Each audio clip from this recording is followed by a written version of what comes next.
इस वीडियो में हम ये पता लगाएंगे कि एक टोरॉइडल सोलेनॉइड से अगर करंट पास हो तो उस टोरॉइडल सोलेनॉइड के अंदर जो मैग्नेटिक फील्ड बनेगा उसका मैग्नीट्यूड कितना होगा।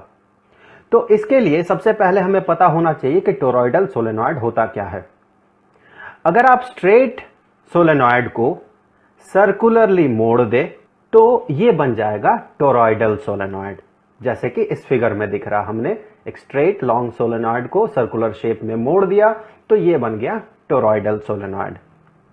तो इसके अंदर मैग्नेटिक फील्ड क्रिएट करने के लिए हमें इससे करंट पास करवाना होगा, और करंट पास करवाने के लिए हम क्या करेंगे, इस टोरॉइडल सोलेनॉइड को एक्सटर्नल डीसी सोर्स से जोड़ देंगे कुछ इस तरह से।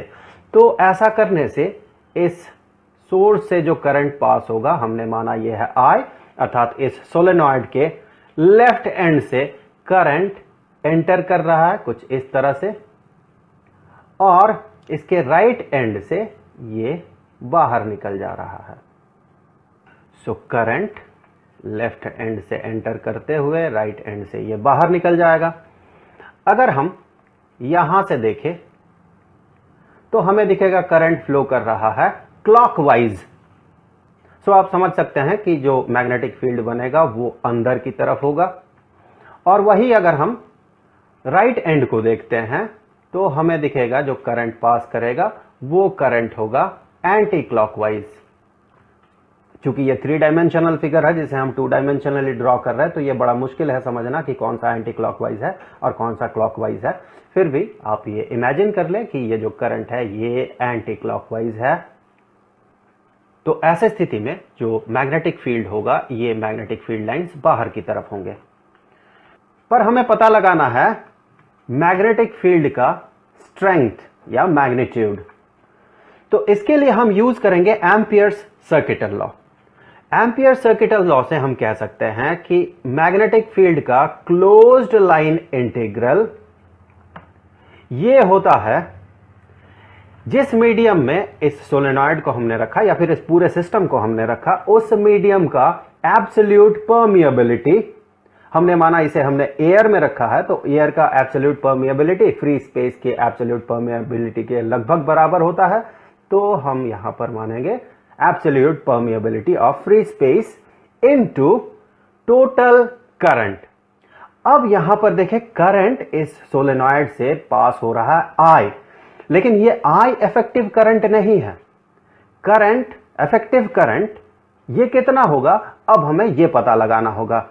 तो इफेक्टिव करंट डिपेंड करेगा कि हम क्लोज्ड लूप कौन सा कंसीडर कर रहे हैं, और हमें एम्पियर सर्किटल लॉ अप्लाई करने के लिए जो क्लोज्ड लूप यहां कंसीडर करना होगा वो क्लोज्ड लूप कुछ ऐसा होगा जिससे कि पूरा का पूरा करंट जो कि इस सोलेनॉइड से पास कर रहा है, वो पूरा का पूरा करंट उस क्लोज्ड लूप को थ्रेड करे।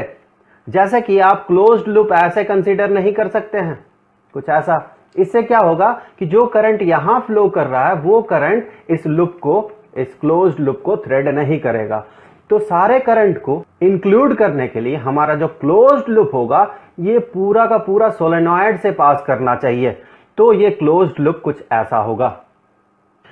तो इस क्लोज्ड लूप को थ्रेड करता हुआ टोटल करंट कितना होगा, वो टोटल करंट होगा I into total number of turns in that solenoid.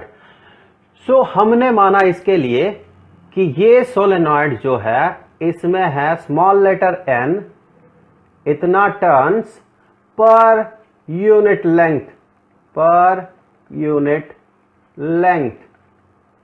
तो फिर टोटल टर्न्स जो होंगे इस सोलेनॉइड का, ये टोटल टर्न्स ये होगा n into length of this solenoid. अब देखिए इस सोलेनॉइड का टोटल लेंथ कितना होगा। इसका टोटल लेंथ पता करने के लिए हमें यह पता लगाना होगा कि इस सर्कल का, जो कि सोलेनॉइड के हर एक टर्न के सेंटर से पास हो रहा है, इस सर्कल का रेडियस। तो अगर इस सर्कल का रेडियस r हो तो इस सर्कल का जो सर्कमफरेंस होगा, ये सर्कमफरेंस यही होगा इस टोरॉइडल सोलेनॉइड का टोटल लेंथ। तो इसका सरकमफरेंस अर्थात इस सर्कल का सरकमफरेंस होगा 2 इंटू पाई इंटू आर। तो टोटल टर्न्स इस टोरॉइडल सोलेनॉइड का, ये हो जाएगा n into 2 pi r, n into 2 pi r, 2 pi r है इस टोरॉइडल सोलेनॉइड का टोटल लेंथ। तो फिर टोटल टर्न्स अगर इतना हो तो net effective current, so net current कितना होगा, I into total turns. So net effective current होगा इस सोलेनॉइड में टोटल टर्न्स, जिसे हम कह सकते हैं 2 पाई r n, ये हो गया टोटल टर्न्स, इनटू करंट हर एक लूप से पार होता हुआ। तो ये हो गया टोटल करंट या total effective current threading this circular closed loop. तो ये हो गया इक्वेशन 1। अब देखिए इस सोलेनॉइड के अंदर इस क्लोज्ड लूप पे किसी एक पॉइंट में जो मैग्नेटिक फील्ड बनेगा, उस मैग्नेटिक फील्ड का डायरेक्शन होगा एंटी क्लॉकवाइज डायरेक्शन में, और इसी पॉइंट में जो हम एलिमेंट्री लेंथ कंसीडर करेंगे, जो dl कंसीडर करेंगे, वो भी होगा उसी डायरेक्शन में, इन दोनों का डायरेक्शन सेम होगा। सो मैग्नेटिक फील्ड यहां पर हमने माना ये है b, और एलिमेंट्री लेंथ dl, इन दोनों के बीच का जो एंगल है ये होगा 0। और इस टोरॉइडल सोलेनॉइड के अंदर इस क्लोज्ड लूप पे किसी भी पॉइंट पे जो मैग्नेटिक फील्ड का डायरेक्शन होगा, उस पॉइंट में जो एलिमेंट्री लेंथ का डायरेक्शन होगा ये सेम डायरेक्शन में होगा। तो चलिए इवैल्यूएट करते हैं मैग्नेटिक फील्ड का क्लोज्ड लाइन इंटीग्रल को। तो इसे हम कह सकते हैं closed integral of b into dl into cosine of theta. यहां पर थीटा है एंगल बिटवीन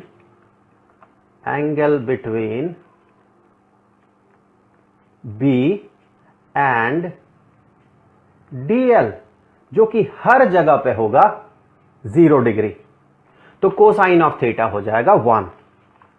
तो इससे आगे देखें, यही क्लोज्ड लाइन इंटीग्रल बन जाएगा, closed integral of b into dl। इससे आगे बढ़ते हुए देखें, हमें पता है कि मैग्नेटिक फील्ड का मैग्नीट्यूड एक सोलेनॉइड के अंदर ये कांस्टेंट होता है।